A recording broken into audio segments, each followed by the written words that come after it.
In this video, we discuss the Wronskian in further detail, and we also talk about Abel's formula, and then we go over a bunch of examples.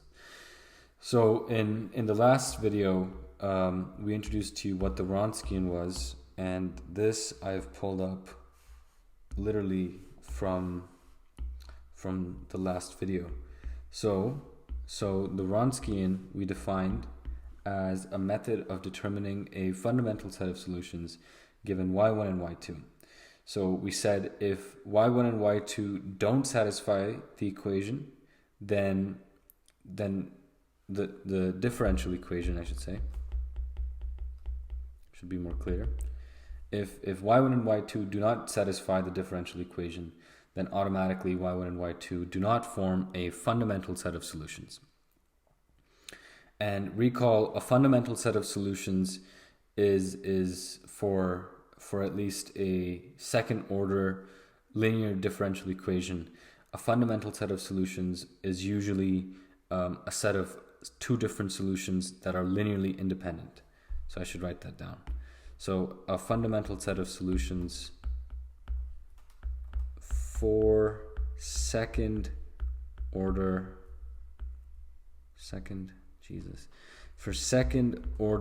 linear differential equations is looks like y1 and y2 where should be bigger, where y1 and y2 are linearly independent. And linear independence, we went over this, I think, in the last lecture, is when y1 and y2 are not proportional to each other, and y1 and y2 cannot be the zero vector. And so the Wronskian, the mathematical formula for calculating it was this, right? So the Wronskian of y1 and y2 is basically the determinant of y1, it's y1, and then the derivative of y2, and then the derivative of y1 and y2 subtracted.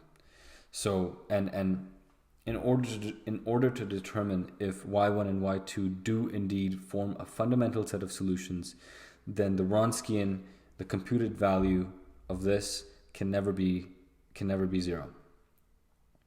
So if the Wronskian was zero, if the computed value of the Wronskian was zero, then this means that y1 and y2 are not linearly independent, so they're proportional to each other. So you could say y1 equals a y2, and a is just some constant. Okay? And so therefore, like this means that y1 and y2 are proportional to each other by some scalar a. Right? And so therefore they're not linearly independent. And I just want to prove to you how that is the case. So let's go down. Let's just go to a new page. So again, I'm just going to copy this formula.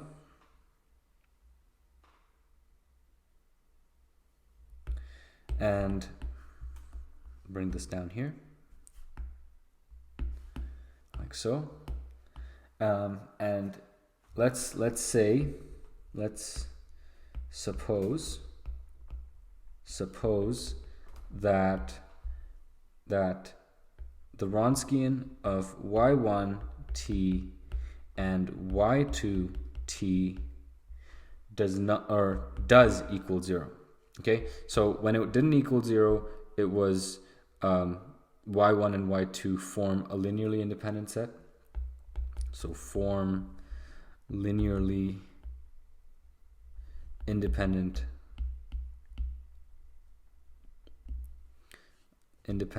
set. Okay, and when it did equal zero, it doesn't form a linearly independent set. Okay, doesn't form a linearly independent set. Okay, and so the Wronskian is the determinant, right? So we can rewrite the Wronskian as y1 t, y2 prime t minus y1 prime t, y2 t is equal to 0. And so then we can bring this negative portion onto the other side. So we can add this term. We can add this term to both sides, right?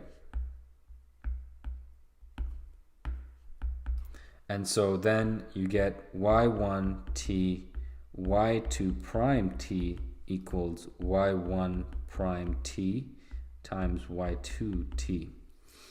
And then we can bring the y1s and y2s to each side. So what I can do is I can divide the left side by y1t, and I can divide the right side by y2t. And what you do to one side, you have to do to the other side, right?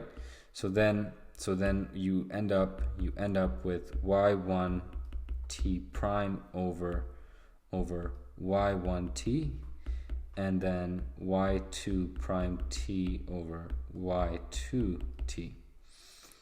And so then what we're trying to do is we're trying to right now prove to you that if the Wronskian equals 0, then indeed y1 and y2 will be proportional by some constant a. And so actually, you know what? I shouldn't use a, because in just a couple minutes I'm going to use a for something else. So here, I apologize for that. Let's instead of a, let's use, I don't know, let's use beta. Okay, beta is an element of reals. So beta is what we're trying to do. And what I'm trying to show to you right now is y1 and y2 are proportional by some scalar beta. And I'm trying to do that right now. So if we're trying to achieve this, so let me just copy this. I'm trying to show you why this works. Okay, so let's make this color pink. No, I don't like pink. Let's make this lime green. Okay, lime green. There you go. This is what I'm gonna try and prove right up here. Okay, so let's continue. So let me space this out a little bit, and I'm doing that because if you think about this, if you think about what we have right now, if we take the integral of both sides, because again we're trying to achieve this, we're trying to show this right now, show this. Okay, so we're trying to get rid of these derivatives of y2 and y1. So if we take the derivative with respect to t on both sides, then you think about this, and the only thing just out of my intuition, the only thing I can think about is this left side becoming ln of absolute value of y2t, right? Because if we take the derivative of ln y2t, then we get 1 over y2t, and then we have to take the derivative of the inside, which is y2 prime t. So that's how we're getting this. And then ln y1t plus some constant c. C is an element of the reals. Okay? And again, I'm putting the c on the right hand side, so this integral on the left will also generate a constant. However, just out of convention's sake, you always put the plus c on the right side. And we talked about this in the linear differential equations video, and I also think we talked about this in the separable differential equations video. Okay, so now what we have to do is, again, we're trying to prove this. We're trying to prove this. y1 equals beta y2. So if we raise both of these sides to e, then we get absolute value of y2t, and we get e to the c absolute value of y1t, like so. And then if we get rid of these absolute values, we get a plus minus e to the c y1 t. And so we can just say, we can let beta equal, let me bring this down a little. Let beta equal plus minus e to the c. So therefore y2t is equal to beta y1t.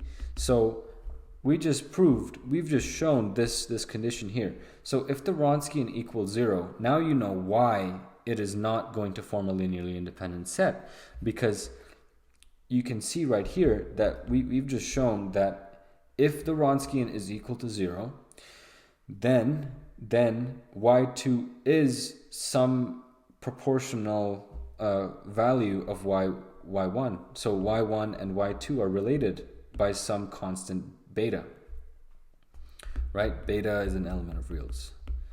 So that shows that you cannot have a linearly independent set, because in order to have a linearly independent set, and this was discussed back in your linear algebra class, in order to have a linearly independent set, you have to have two conditions met.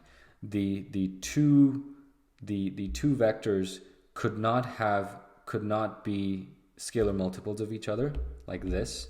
So right away that condition fails. Or the two vectors could not be the zero vector. And so the condition is failed here, and therefore it cannot be a linearly independent set. Yeah. Now let's talk about what happens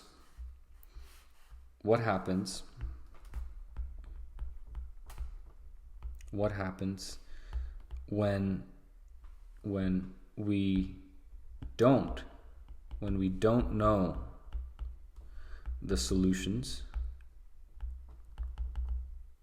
When we don't know the solutions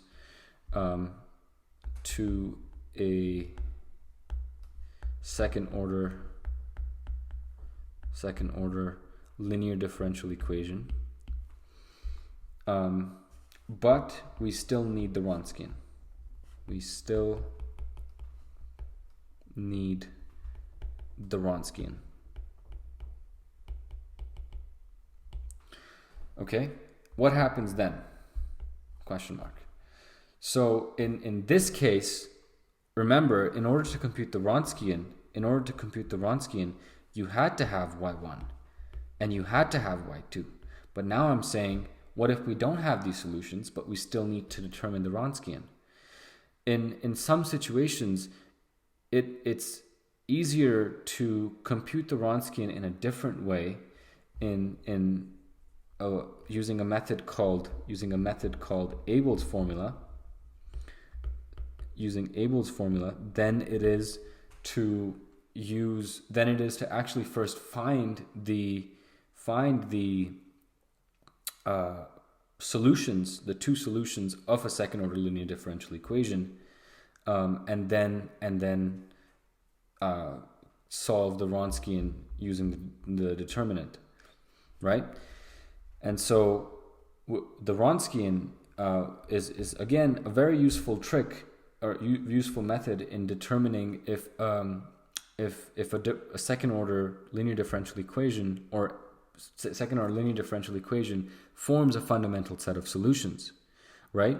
So when we don't have the solutions, we still could determine whether or not a second order linear differential equation has solutions.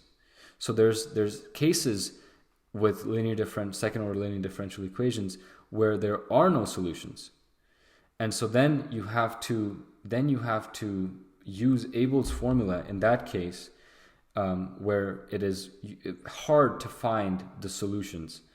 And so you can't just compute the determinant and find the Wronskian that way. And so you use Abel's formula, and Abel's formula is the Wronskian of y1, y2, t is equal to a, and this is why I changed beta, a to beta in the previous one, because this a is different, a, e, and then e to the power of the integral of t naught, t, ps, ds. And ps is pt, because when we plug the pt into the integral, we get that. So this becomes y double prime t plus pt y prime t qt yt equals 0. Right? So this is the form, this is the standard form, of a second order linear differential equation. And so PT is this guy right here. So but just know that you would want to change the t's to an s when you're doing this integration, and we'll go into that. But yeah, that's this p is the coefficient of the y prime t in the second order linear differential equation in standard form. And then a is the Wronskian of y1, y2 at t naught, at some t naught. We don't know what this t naught is when a is not given.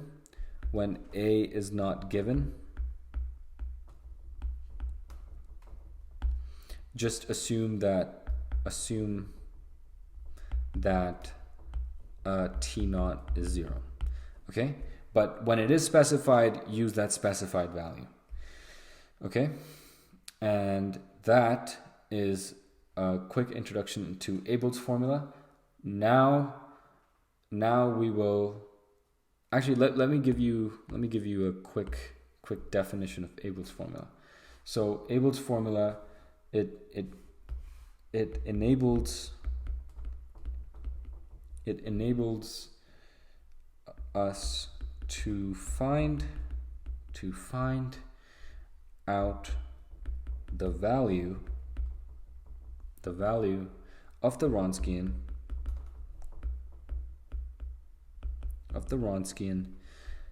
at any point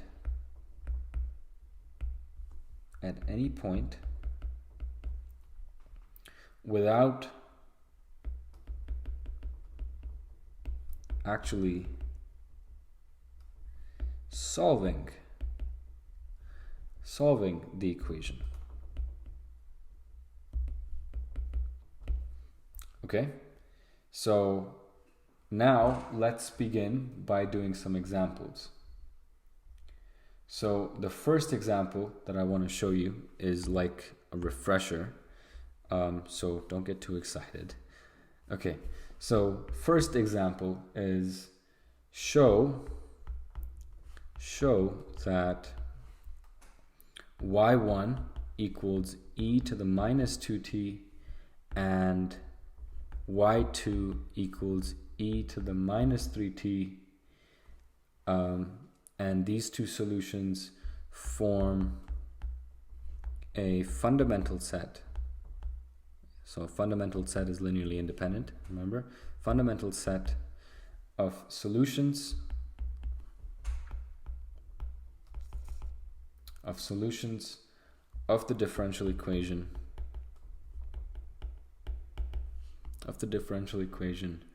y double prime plus 5y plus 6 equals 0. Please go ahead and try this question. Now, hint, we do not use Abel's formula in this question, because Abel's formula, you don't need the solutions. You can just compute it based on We can just compute it based on PS, or PT in this case, which is 5. You could do it that way, but don't do it that way because we don't have, like, just do it whenever you're given two solutions. Just do it using the determinant. So go ahead and try it. Okay, I'm hoping you've tried it and I'm hoping you've succeeded. Okay, now let's try this. So let's compute the Wronskian of y1 and y2, because computing the Wronskian, if the Wronskian does not equal 0, then we know that y1 and y2 is a fundamental set of solutions. Okay, so if we compute the Wronskian of y1 and y2, then y1 is e to the minus 2t and y2 is e to the minus 3t. And we take the derivative of e to the minus 2t, that's minus 2 e to the minus 2t, and then minus 3 e to the minus 3t, and we compute the determinant of this, which is minus 3 e to the minus 3t e to the minus 2t minus negative 2 e to the minus 2t e to the minus 3t. And then let's see, so we same bottom, same base, right? So we can add the coefficients. So then that's minus 3 e to the minus 5t and then plus 2 e to the minus 5t. And then this means that this is e to the minus 5t, negative e to the minus 5t. And we know that an exponential function can never equal 0. Therefore, this proves that y1 and y2 form a fundamental set. Okay? Fundamental set. So there you go. So this proves that y1 and y2 do indeed form a fundamental set. And if you recall from the last video, we can rewrite this as a characteristic equation and we can actually come up with the solutions. And I solved this using the Wronskian to show you that this forms a fundamental set of solutions. And you can also do it using the characteristic equation, right? And then you can say that, okay, well, 5 and 6, so the sum should be 5 and the product should be 6, and then that's 2 and 3. So r plus 2, r plus 3 equals 0. So r equals negative, r1 equals negative 2, r2 equals negative 3. So that means that, like, you've literally got y1 equals e to the minus 2t from the last lecture, and y2 is e to the minus 3t. Right? These are your two y's. And so, look, this is the same thing. So this just furthers that when you solve a characteristic equation and you go through the steps, and this was a case A, right? This is two real distinct roots. Real distinct roots. This is case A. Right? So when you have two real distinct roots, you have y1 and y2 as exponentials. And so, actually these are not the roots. These are the roots, my bad. So then this is a case A. And so the cases that we discussed last time, this Wronskian just further verifies that indeed they do spit out fundamental sets of solutions. Okay, where both solutions are linearly independent. Okay, so that's the first example. Now let's do the second example. So, second example, show that y1 is equal to t1/2 and y2 is equal to t to the minus 1, and y1 and y2 form a fundamental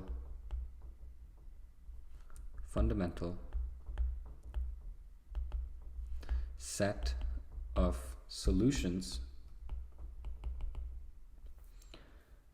of the differential equation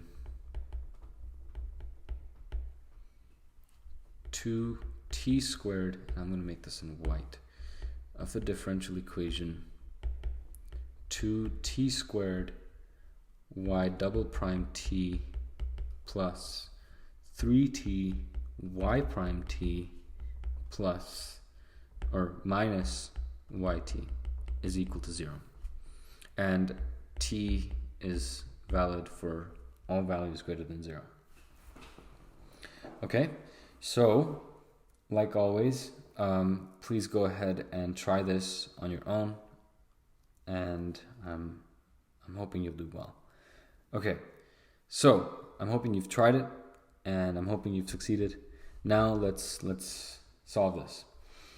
Let's show that y1 and y2 do indeed form a fundamental set. So in the last equation, I should have done this verification first. I should have showed you that y1 and y2 are indeed solutions.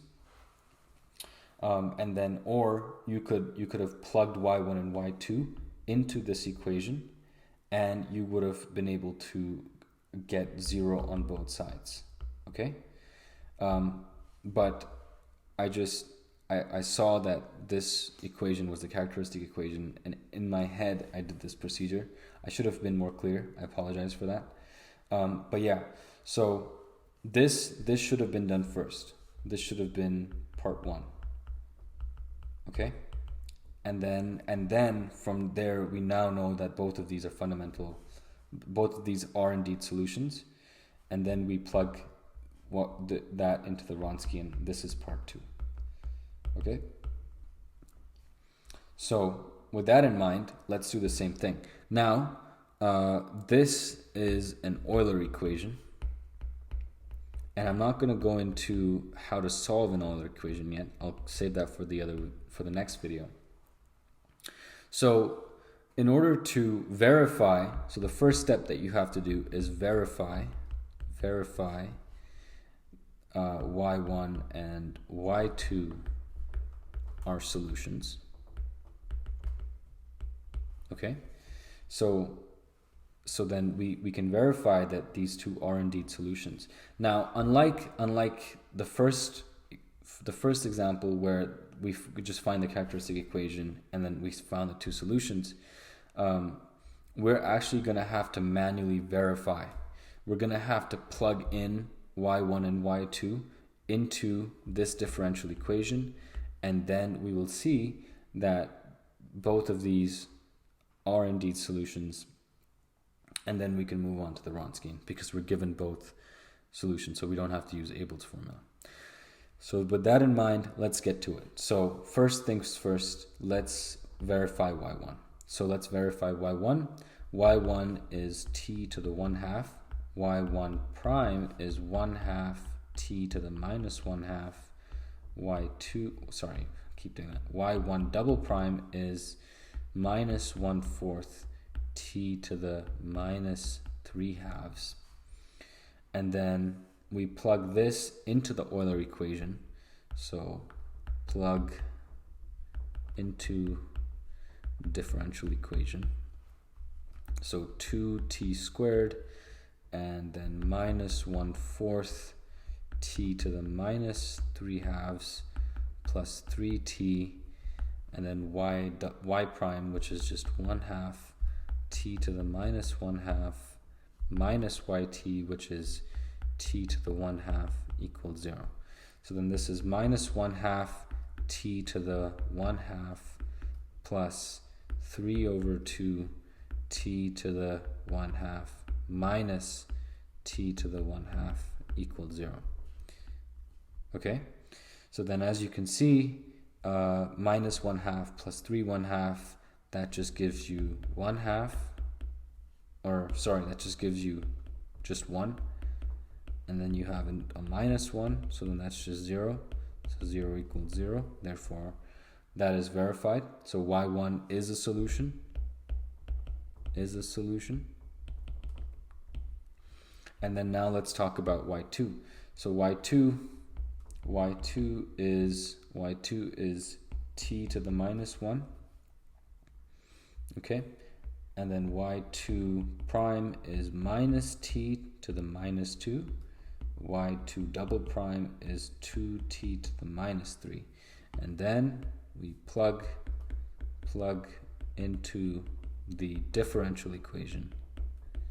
Okay? So again, same thing.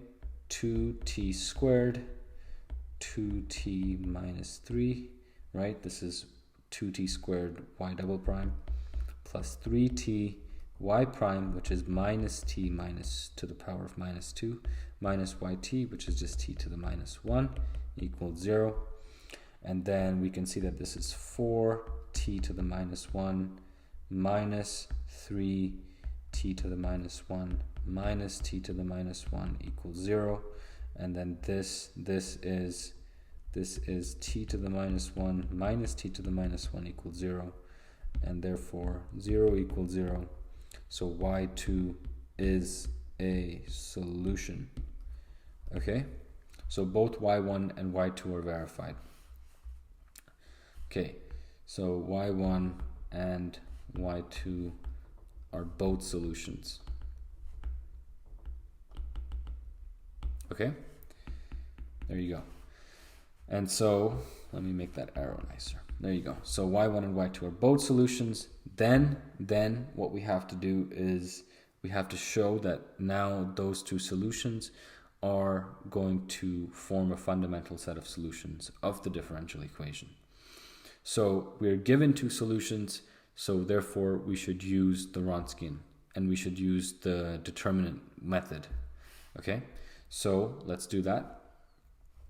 Let's do that. So let's show that the Wronskian of y1 and y2 does not equal 0. So again, y1 was t to the 1/2,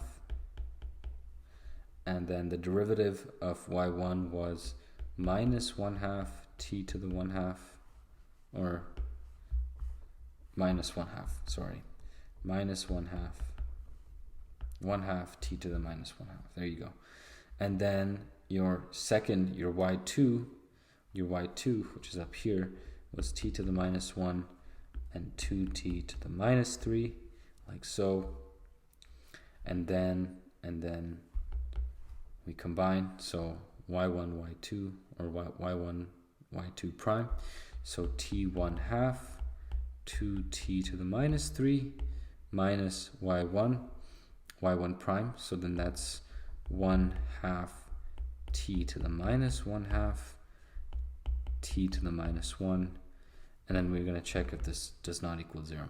Hopefully it doesn't. So 2t to the minus 2.5, which is 5/2. And then minus 1/2 t to the minus 3/2. What am I doing wrong here? Oh wait, that's not an exponent, my bad. So then we can just combine them because we're multiplying the powers. So then this is minus 3/2, and then this is 1/2 t to the 1/2.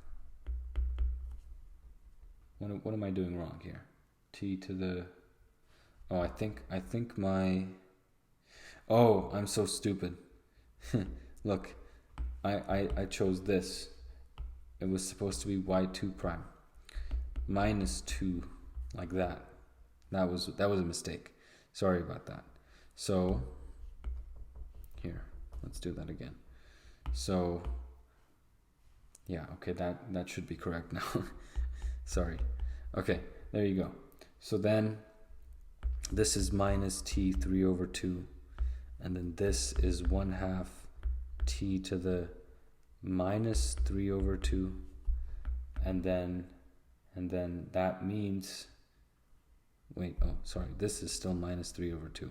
Yes, yeah, I'm forgetting how to do basic exponents like an idiot. Okay, so we got that, and so then this is just going to be minus 3 over 2 t to the minus 3 over 2 cannot equal 0, right? And this indeed cannot equal 0, because if we rewrite this in a more ergonomic form, we can bring the t down, t cubed, and then square root. And so in the domain of t has to be greater than 0. Or no, actually, yeah, sorry, it can't be 0. T cannot be 0, and t would have to be greater than 0 because it's in a radical. So therefore t is greater than 0, because this and this can yield this. That is a yeah, sorry about that. T is greater than 0. So therefore this shows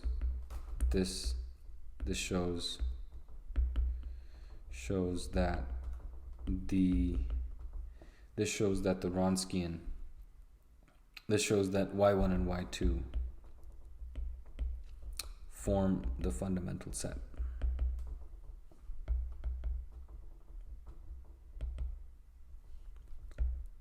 Okay? So yeah, I apologize for my poor arithmetic skills, but yeah, that's the answer. So you first want to verify that indeed the given two solutions are solutions, because sometimes they may not be solutions, and then you're doing a whole lot of computation here for no reason, because like you cannot have a fundamental set that is not a solution, right? So yeah, that is important. You must verify. Okay, let's do a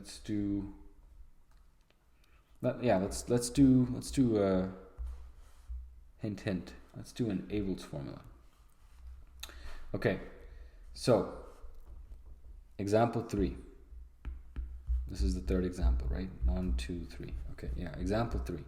So third example is if the differential equation t y double prime t plus 2y prime t plus t e to the t yt equals 0 has y1 and y2 as a fundamental set,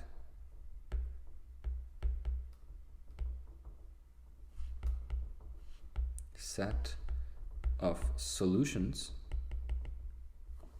the fundamental set of solutions, and if the Wronskian of y1 and y2 when t equals 1 is equal to 2, then find the value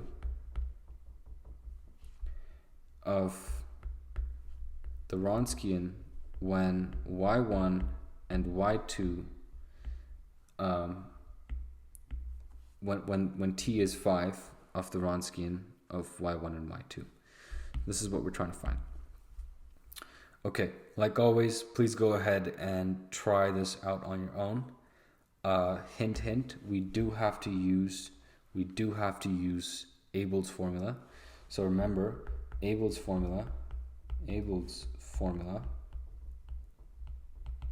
was the Wronskian of y1, y2, t is equal to a, where a is the Wronskian of y1 and y2 t naught, right? This is equal to a times e to the power of the integral of t naught ps, where ps comes from the coefficient of y prime t in this equation, and this is not in standard form currently, so you'd have to convert it into standard form, ds. Okay, So now please go ahead and try this. Okay, I'm hoping you've tried it. First thing you want to do is you want to put the differential equation, put dE into standard form. It's the first thing you would want to do. Okay, so y double prime t plus 2 over t y prime t plus, and then t over t would, because I'm just dividing everything by t right now, so that would just be e to the t yt equals 0. Oh, Jesus. Here, let me get rid of that. Okay. Cool. So we have put the differential equation into standard form. Now we know what pt is. Pt is 2 over t. Excellent. So then we can compute the Wronskian, and we don't compute the Wronskian using the determinant method, right? Because we don't have y1 and y2 explicitly defined as solutions. We don't even know what y1 and y2 are. We just know that they exist, and we know we have this initial condition, and then we are told to find the value of the Wronskian at some other t, at t equals 5. So that's why we have to use Abel's formula. So Abel's formula is going to permit us to write this equation in such a way. So we're trying to find y1, the Wronskian of y1, y2 at t equals 5. And we know what A is, right? A is the Wronskian at the initial condition, and the initial condition is going to be this, where t naught is 1. And that's really cool, right? So we know that t naught is 1, and so as a result, A just equals 2. A just equals 2. And we get this from this initial condition right here. So A just equals 2. And this is e to the power of minus t and t naught. Well, what was t naught? T naught was 1. So then that's that. And then ps ds. And we even found what pt was. So pt is 2 over t. So ps is just going to be 2 over s. So we can rewrite this as 2 e to the minus integral of t1 2 over s ds. And then we can solve that integral, and we get minus 2, here, let's do this. So minus 2 ln absolute value of t. And wait a minute, we even know what t is, right? Because t is this thing, and we know that t is 5. So t is 5. So that is really cool, because now we don't even have to worry about that. So then look, so this is minus 2 ln 5 minus 2 ln of 1. And ln of 1 is 0. So then what you're left with is 2 e to the minus 2 ln of 5, and absolute value of 5 is just 5. And so then you can bring this up here. So 2e to the ln 5 to the minus 2. And so as a result, e to the ln, this thing can simplify it down to just whatever is the argument of ln. So then that means that this is 2 over 1, 5 over 2. This means that the Wronskian at 5 is just 2 over 25. The Wronskian at 5 is just 2 over 25.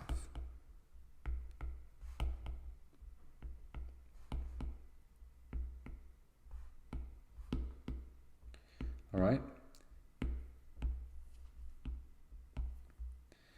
Yeah. So there you go. That's your computed value of the Wronskian at 5. It's a little weird at first, but it's very handy. Okay, let's continue. So let's do one more example of Abel's formula. So find the Wronskian. This is example 4, I think. Find the Wronskian of two solutions of the given differential equation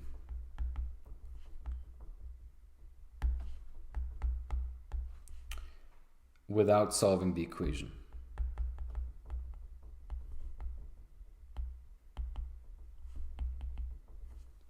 Without solving the equation. So the equation I'm going to give you is cosine t, and I should probably make this in white, sorry. Cosine t y double prime t plus sine t y prime t minus t yt equals 0. So I haven't really told you how you would solve this equation yet. How you would even solve this equation? Because the last lecture we talked about constant coefficient homogeneous second order linear differential equations. This is not a constant coefficient case. This case is changing, right? The coefficients are changing. There's a sine, there's a cosine. It's a mess. So first thing I would advise you to do, first thing you should do is please go ahead and try this out on your own. Okay, I'm hoping you've tried this, and let's get to it. So first thing I would advise you to do is put the equation into standard form. Put the equation into standard form. Okay, so then that would be y double prime t. We just divide everything by cosine t. That would be sine over cosine, that's tan t, y prime t minus t over cosine t yt equals 0. Okay, and so then this equation is now in standard form, and this is pt. Pt is tan t. Okay, so the question asks us to find the Wronskian of the two solutions. We don't even know what the two solutions are. We just know, we just kind of have to hope that there do exist two solutions. Because if there do exist two solutions, then we are able to compute a Wronskian, right? So let's do that. Let's compute the Wronskian. So the Wronskian of y1 and y2 t is equal to a e to the minus t and t naught ps ds. Now remember what I said before. Okay, first of all, a equals the Wronskian of y1 and y2 at t naught. So as a result, what we get is, well, we don't know what t naught is, and we're trying to find the Wronskian of two solutions. So we don't need a specified t like we had last time, right? We had t equals 5 in this third example, but in this example, t is anything. T is t. So t just remains t, but t naught, remember what I told you first initially, all the way up here, assume that t naught is 0 when it is not given. Okay, so assume that t naught is 0. That's what we have. So a would just be the Wronskian computed of y1 and y2 at 0. But thing is, we don't even know what this value is. So we're just going to leave it as a. okay? And this T naught becomes 0. So the Wronskian